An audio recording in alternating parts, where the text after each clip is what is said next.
Halo teman-teman Protein Gangs. Ya, seperti biasa hari ini kita akan share video tentang cara latihan. Yang hari ini akan kita share adalah gimana caranya melatih anjing supaya jalan di samping.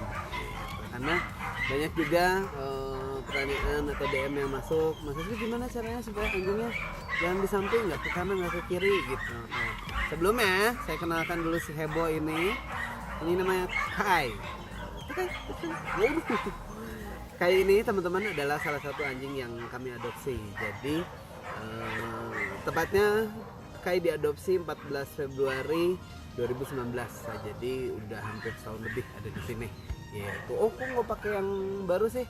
Ya biar hari ini kita lebih mudah mencontohkannya, juga saya menjelaskannya bisa lebih detail. Oke. Tuh, jadi kenapa namanya Kai? Kai itu sebenarnya kita ambil dari bahasa Jepang, salah satu artinya adalah bebas gitu. Jadi sebelumnya waktu Kai awal diadopsi nih, Kai ini nggak biasa gitu, nggak ada sedikit ketakutan untuk dekat-dekat sama orang gitu. Jadi setelah kita adopt, kita coba sedikit demi sedikit memulihkan traumanya. Sekarang Kai sudah mau nih kayak gini, dekat-dekat sama orang, terus ya sama saya terutama, makanya dikasih nama Kai. Kai maksudnya dia sudah terbebas dari penderitaan masa lalunya ceritanya gitu ya Kai ya. Oke, hari ini Kai akan bantu kita untuk belajar gimana caranya melatih anjing untuk jalan di samping.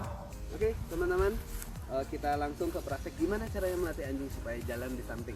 Nah, alat yang paling utama untuk melatih anjing jalan di samping adalah si slip lead leash ini. Jadi kenapa paling utama dan yang paling penting, kalau teman-teman masih pakai flat collar atau body harness misalnya, kenapa anjing teman masih selalu narik gitu? Karena di flat collar, apalagi di body harness, nggak ada koreksi ke anjingnya. Contohnya di body harness, anjing makin narik, kenapa? Karena ada palang atau tali yang menjangga di dada, jadi anjing dengan nyaman bisa narik sambil nyender ke dadanya. Itu yang bikin anjing selalu narik saat jalan gitu. Bedanya dengan slip lead leash ini, ketika anjing menjauh dari kita, si talinya akan mengencang. Ketika anjing di sebelah kita, si talinya akan melonggar. Jadi sebenarnya logika sederhana sih, kita bikin anjing untuk berpikir di mana yang nyaman. Jadi begitu menjauh dari kita nggak nyaman, begitu ada di sebelah kita nyaman. Menjauh dari kita nggak nyaman, ada di sebelah kita nyaman. Secara sederhana anjing akan memilih untuk ada di sebelah kita karena si talinya lebih longgar saat di dekat kita gitu. Itu satu yang jadi catatan.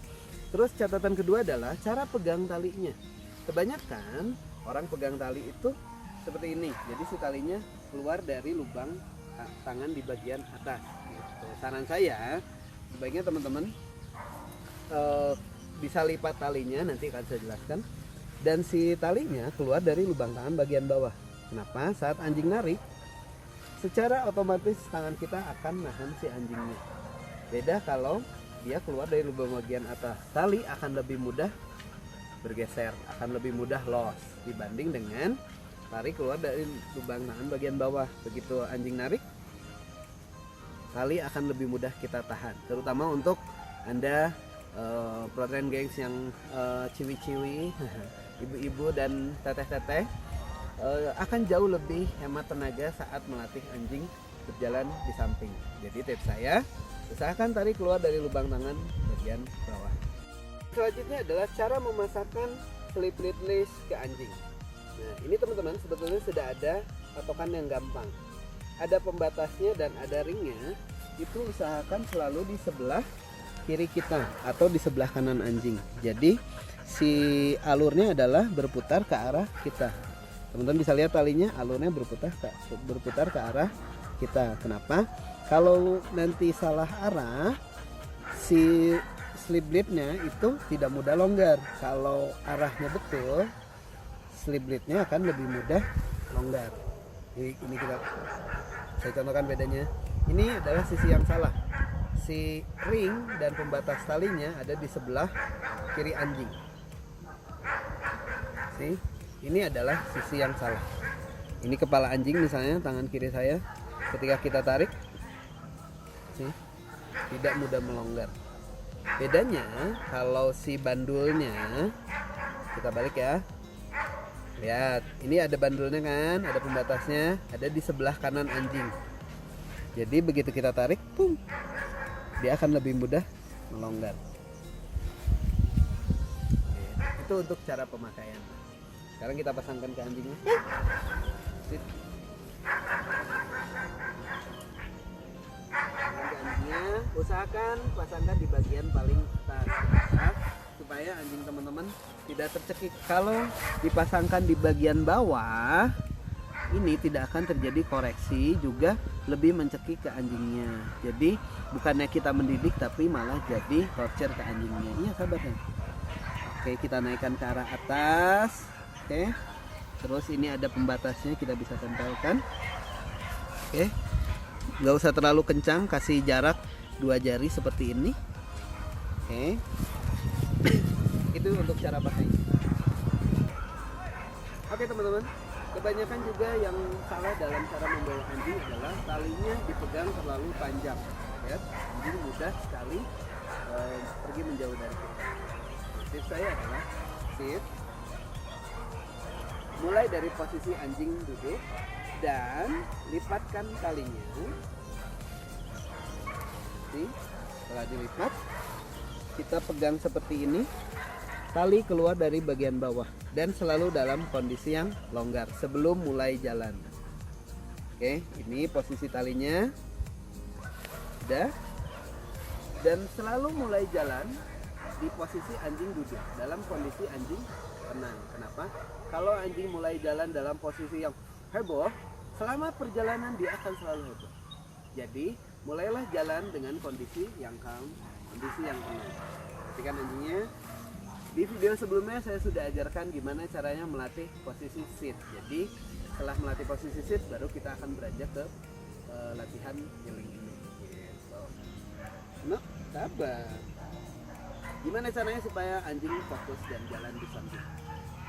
Kita kenalkan perintah heel sambil kita mulai jalan. Heel.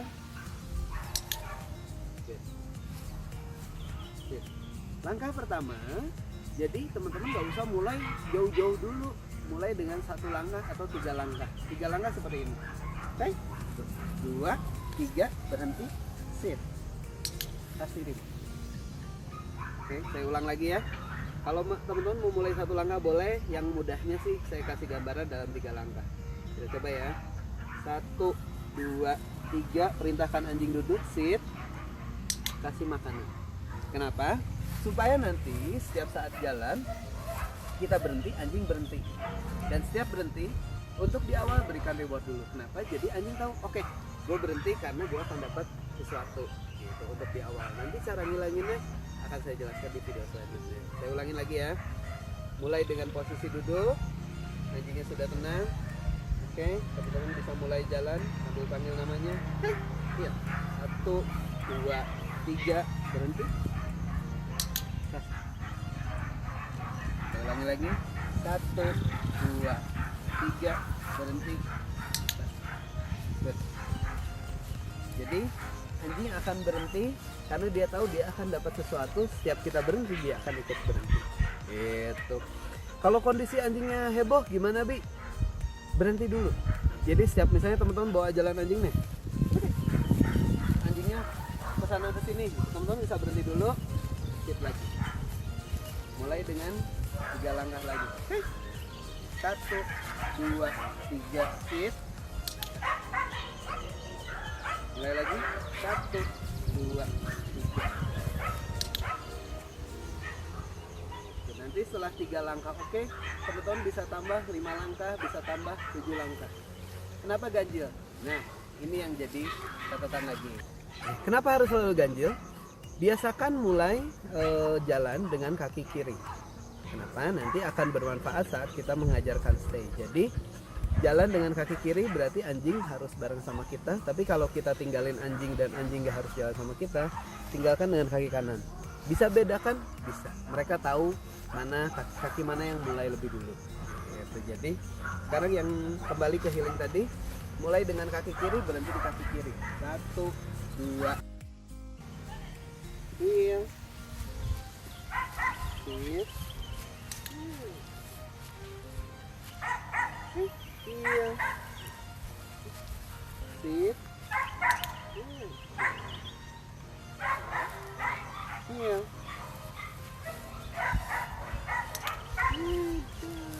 Oke,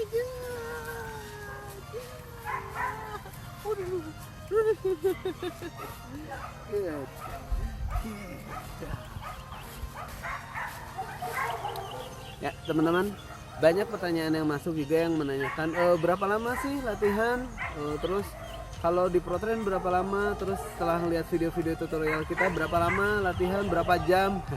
Teman-teman nggak usah berjam-jam, sebetulnya latihan nggak usah lama-lama. Daya tangkap anjing sendiri menurut riset itu 15-25 menit gitu. Jadi teman-teman bisa ambil waktu di antara itu.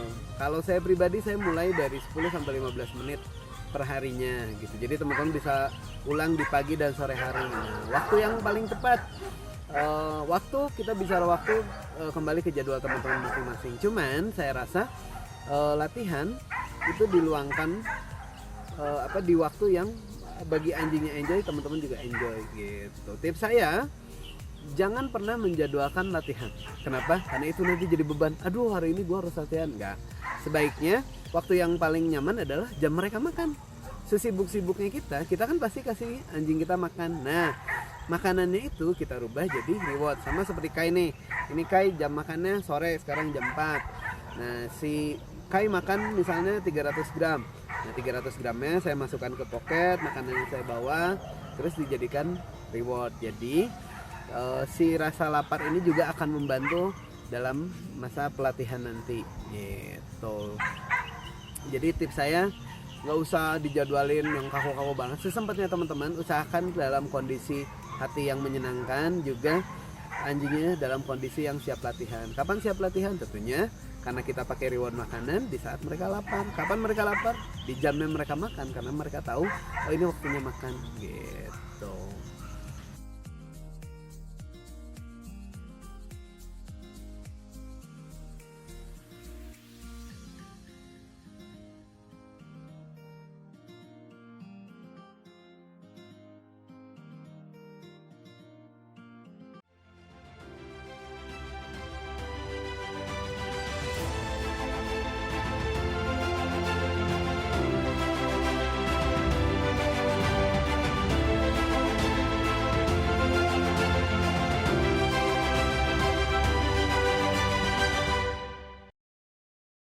Utama dan paling dibutuhkan adalah si sleep lead ini. Jadi sleep lead list ini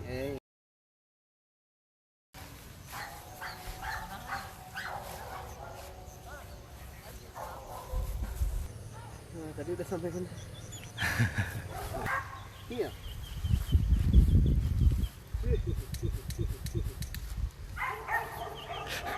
Ulang.